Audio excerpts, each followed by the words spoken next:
Ito ang iluluto natin ngayon panghapunan. Gulay. Dalawang ulam ang ating lulutuin ngayon. Tara, samahan nyo ako. Ito yung isa. Giniling na karning baboy. Lalahukan natin ng pickles na pechay bagyo. Lagyan na natin ng kaunting mantika. Konting asin. Unahin natin ang ating mushroom.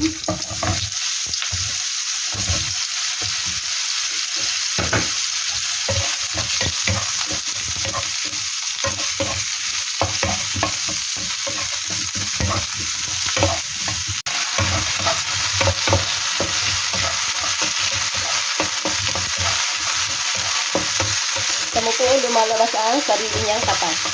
Kaya doon, iwag na po tayo maglalagay ng tubig. Pag ang niluluto natin ay ginisa,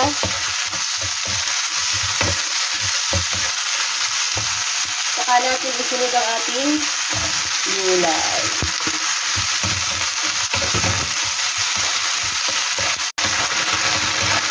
Kita nyo po, kahit wala tayong nilagay na tubig, kita nyo, may kumakatas. Para po mas masarap ang ating gulay.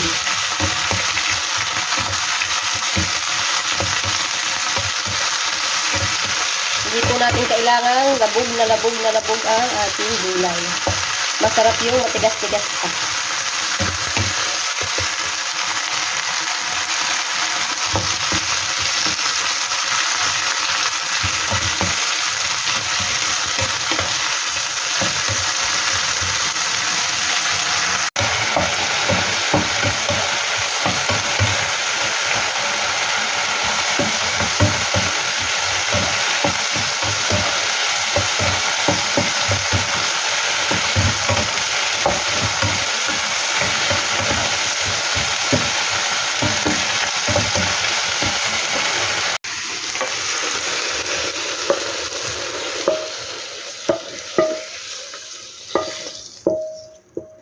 Dalawang ulam naman na po ang ating lulutuin. Lagyan na natin ng langis.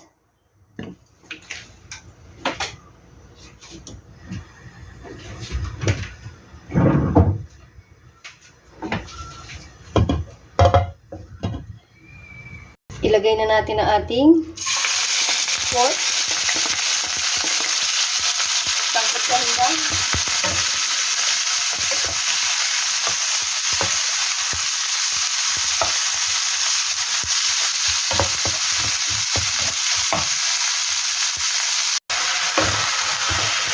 Kapag po sangkot siya na yung ating karne, ilagay na natin yung ating gulay.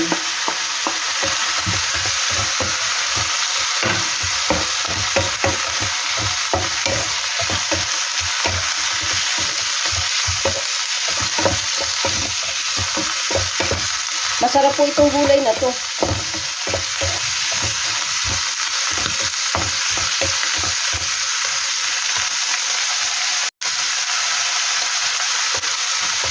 Kung gusto niyo po na maanghang, ilagay na natin ang ating sili.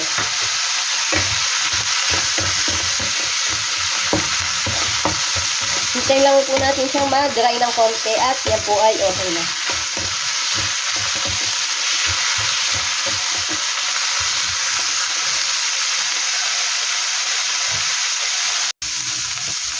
Kapag po ganito na, ay luto na yan.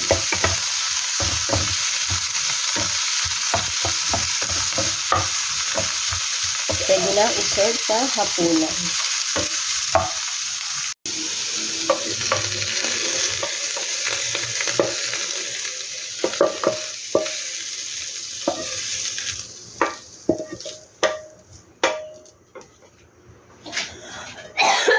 Sobrang anghang po. Meron na tayong masarap na ulam.